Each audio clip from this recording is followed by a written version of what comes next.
The National is a week away, and I know you're thinking about what you're going to buy, how you're going to buy it, and what to offer. So let's get into it in episode number 41 of Meelypops, the National Part 4 of...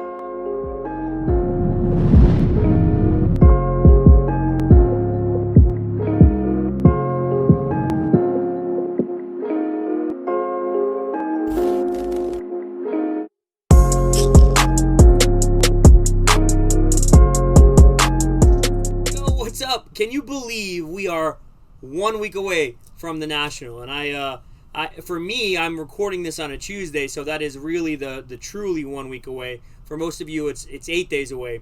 We'll be releasing this video probably 6 or 5 days before. But either way, I wanted to just come out and say we've made it. The National 2021 in Chicago is right around the corner, and usually I'm crazy and excited. I just got back from Dallas and I lost my voice, so I can only imagine what I'll sound like. Probably like a 75-year-old chain smoker at the National next week, because I'm sure I'll be talking with a lot of you, taking pictures, laughing, having fun. But today I would like to focus on the buying element at the National. How to buy, what you should be doing with buying, how to approach it. Comps, that word, that's probably the most used word at the National, is comps. And we're going to have a lot of fun. So if you don't know, and you've been, I wouldn't say sleeping or hiding, I'd say hibernating under a mountain, the National in Chicago is next week in Rosemont, Illinois. It's right outside of Chicago. And it is by far going to be the biggest sports card event probably ever known to man up until this point. And I say that because of all of the opportunities, where we've come in terms of a hobby in the last 2 years, us not having a National in the last 2 years. So there's just so many things driving this. All the celebrities that will be there, all the autograph signers, all the high-end, the gathering, fingers crossed everything stays the plan, and the gathering of everybody. So it will be quite a ride. So looking forward to that. Take a look at this really quick before we get going. I want to just bring your attention to this. I am a part of something called Collectors Con, and it is an event that we are putting on in the Tampa Bay Convention Center Labor Day weekend. So you'll definitely have a good time to relax from the National. It's about 5 weeks away. But I'm telling you guys and gals, this is going to be a really, really, really unique event. Go follow us on Collectors Con. It's collectors _ as you can see, con on Instagram. We have a Facebook page that we launched as well.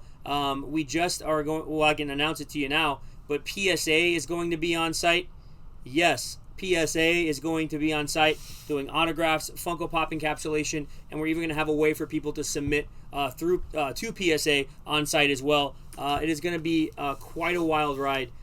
So I encourage you, if you have not made plans, you should come down to Tampa Bay. 400 plus tables, sports cards, comic books, and Pokemon, and we're looking to grow from that. So if you can think of the world of card shows and Comic-Cons combining into a collector-specific convention that is going to be, and I believe it, going to be a national level convention with autograph guests that we're still announcing.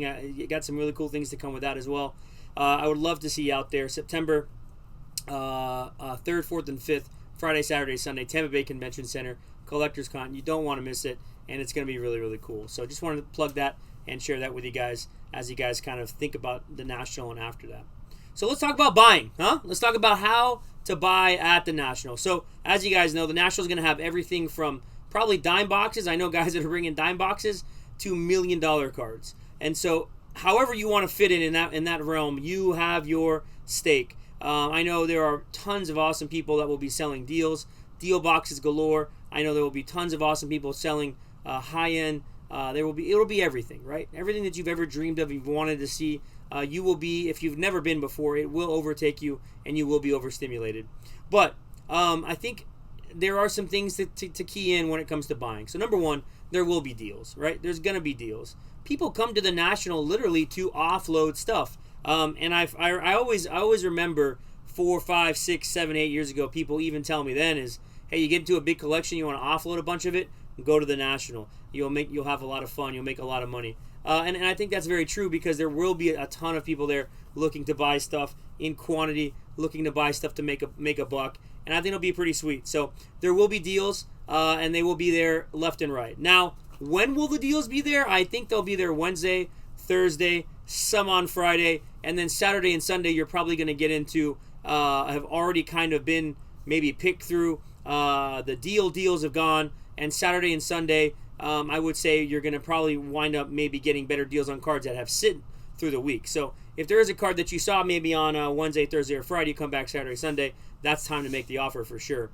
Sunday's a tricky day at the National. It's always been a weird day for me looking and buying and seeing what's going on. I usually do pretty well from the sales standpoint, sell a lot at the National, but there's also the element of people thinking they're going to get these incredible deals because people want to sell out or what, and that's not been the case in the last 5 years, or I'll say last three years, because there's a lot of people who I think just say, you know what, I'll sell it on eBay or I'll go elsewhere. So I think if people stick it out that long, they're not usually as willing to blow it out on Sunday. Maybe I'm wrong. Maybe there will be. And I'd love for you to tell me about those deals you may get in the comments. All right, so one thing I want to tell you about buying that I think people forget is a lot of people don't think about the dealer side. Now, throw away all your premonitions about how much money they make or how much money they've made on cards or how long they've been in the business. Just treat it as this. It's a playing field where they have a card you want and you want to buy that card, right? So I encourage you to consider the perspective and the POV of the point of view of a dealer. And here's why. There's a lot that some people are brought in to the National. And unless you're this big time dealer with huge stuff, there's a lot of expenses that have to kind of be covered.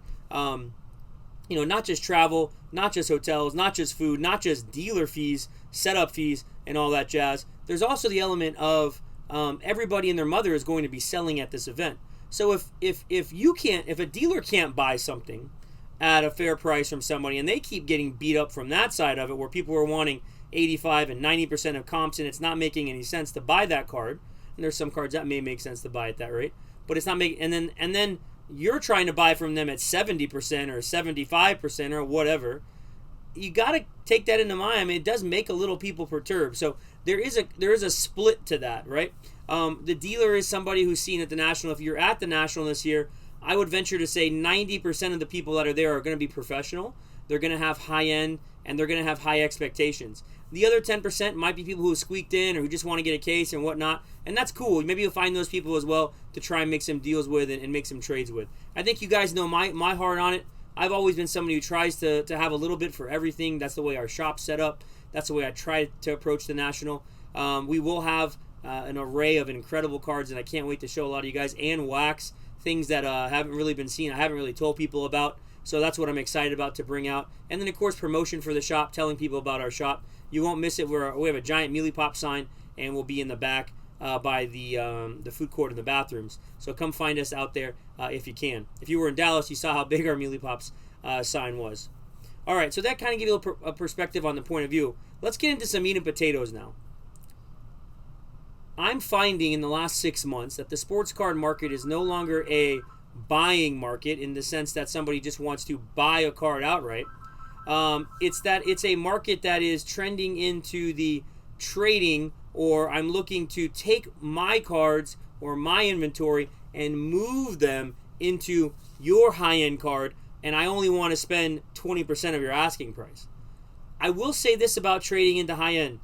It is extremely tough and time-consuming on the big cards. And I really mean that from a dealer perspective, because you're coming to me trying to give me cards that I necessarily don't want. Now, there are times where people come up to me, they bring stuff to sell, and I will give them, let's just use $100 as an example, or $1,000. Hey, I'll give you $1,000 for this. But you know what? I'll give you $1,150 in trade on the table here if you want that, or I'd even consider even a little bit more. Right? Because I might be more willing to say, I don't really want the card to buy from it. I got a lot of full inventory here, but I would enjoy maybe trading for it. So those are the kind of dealers you want to work with, where they'll give you those offers. Maybe you offer it to them and say, hey, I'm looking to sell my cards or trade my cards. That definitely opens up a door versus, let me give you the opposite side, where someone comes up to the table, how much do you want? What's your low on that card? Beats you up. Let's say it's $5,000, and now all of a sudden it's $4,200. And then once you get to that number, someone pulls out some cards and says, well, I have some stuff to trade it to that. Well, that's the worst thing you want to do. That makes a dealer really upset. 4,200 was probably a cash or a PayPal price.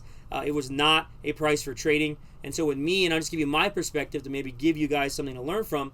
If someone does that to me, I'll just simply say, "Nah, man, I wanted to sell the card for 4,200. I really need 4,800 in trade." If that makes sense to you guys, and if somebody offers me, "Oh, I'll give you 2,000," no, it's still 4,800 in trade because I don't want to come down off my card.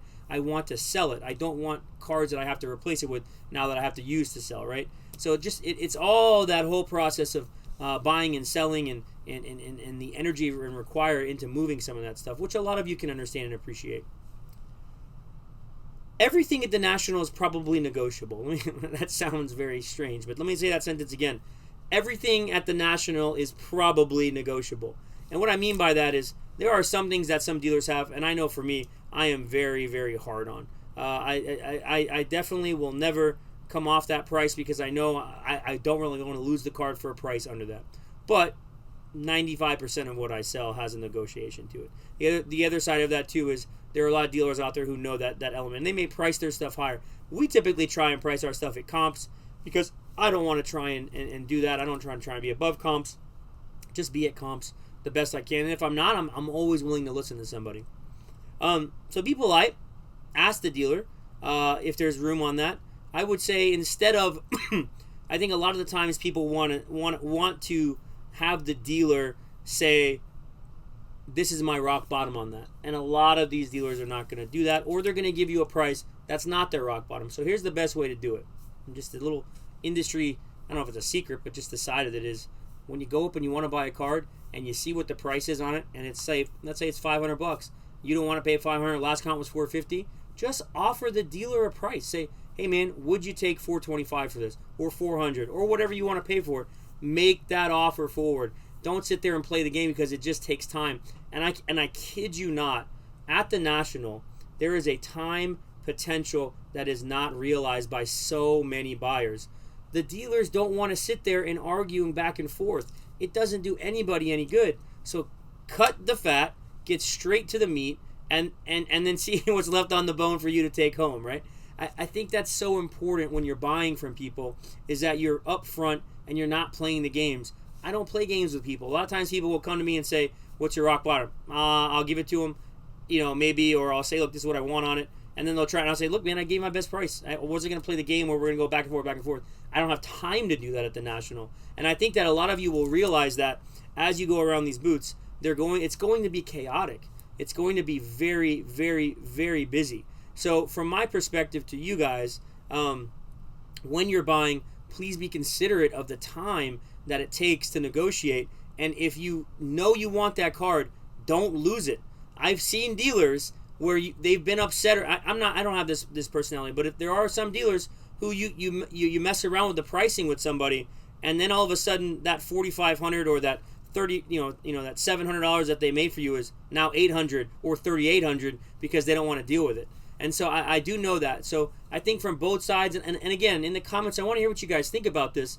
But when you're buying from somebody, the potential for time is so important, especially at an event like the National. So many people say to me, "It's a week-long show." Listen, it goes by like that. And every single night there's other things going on. Trade night opportunities, sales, parties. So why I'm saying that is you might think you could come back the next day or the day after, but more than likely those cards will be moved.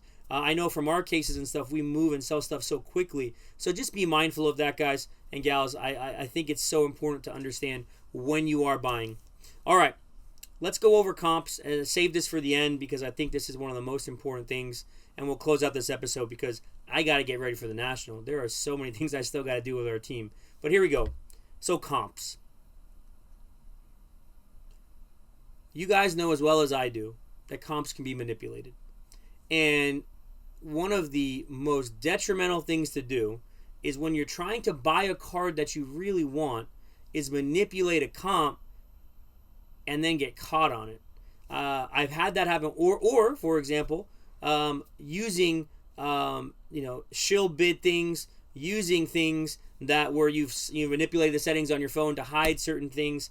Trust me, most dealers are smart enough to know and to look beyond that. Maybe you'll catch a dealer if that's who you are. That's not who I am in the hobby. I want things to be fair. I want people to understand it. but you don't want to lie about comps or make up comps or create things.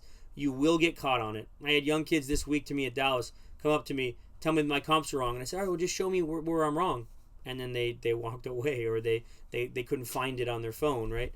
I mean, it's just the basic things, guys. Let's treat each other with respect in this hobby. Let's show how much we love the hobby to one another with that mutual respect. And let's just try and be fair to one another. I think that's the key. So with comps, make sure you're looking at things like 130 point to find the offers, not just an eBay sold listing, because we all know that the eBay sold listings, whether they're crossed out or they're not, they could be wrong. Make sure you're looking at a SlabStox comp or a graph, or maybe you're checking out some things on Terapeak to get the eBay data from the last year. Utilize the right sources. You guys know all of them. There's tons of them out there. But be fair about it. And I say this because I feel it's the most accurate statement. There are comps and then there are true comps. And if you're somebody who doesn't stick to true comps and you stick to just comps, you're going to be found out, and you don't want that reputation in this hobby. I've seen it many times. Now, are there times when, I might price a card 5 days before a show and a new comp comes up? Yes, that happens. I hope and pray that you guys realize that the people who are coming to the National with all of this inventory out, hundreds if not thousands of single cards that are all expensive, and the comps fluctuate daily, there's no way we can have the accurate comp from today. It's just no way. So for me, for example, we'll bring stuff out. We'll probably have everything repriced this week, later this week, Thursday, Friday, Saturday, when we leave on Saturday. And then, we'll probably look at some of the other stuff again Monday, Tuesday next week, and then put it all out. We make mistakes. We're human. Things happen. The market changes every single day. That's why I think people like it, because it is so wild. So that's it for this episode of Meelypops. This is part 4 or 5 of the National Series. And hopefully I gave you a little bit of incentive. Hopefully I gave you a little bit of knowledge on buying. I'd love to hear your thoughts on it all as well. I recognize that there are things that I may be saying where you might have touched a button or brought up some emotion because you were maybe mistreated by a dealer, and I'm sorry. I'll apologize for that right now. There will be times at the National people are going to have confrontations, and you're going to see that. But for the most part, most people in this hobby are genuine. You can talk to them, okay? Have fun at the National, guys and gals. Come see us. We'd love to see you, and we'd love to talk to you. And other than that, man, I am stoked. Wait till episode 5 comes out. We're going to have a good time with that as well.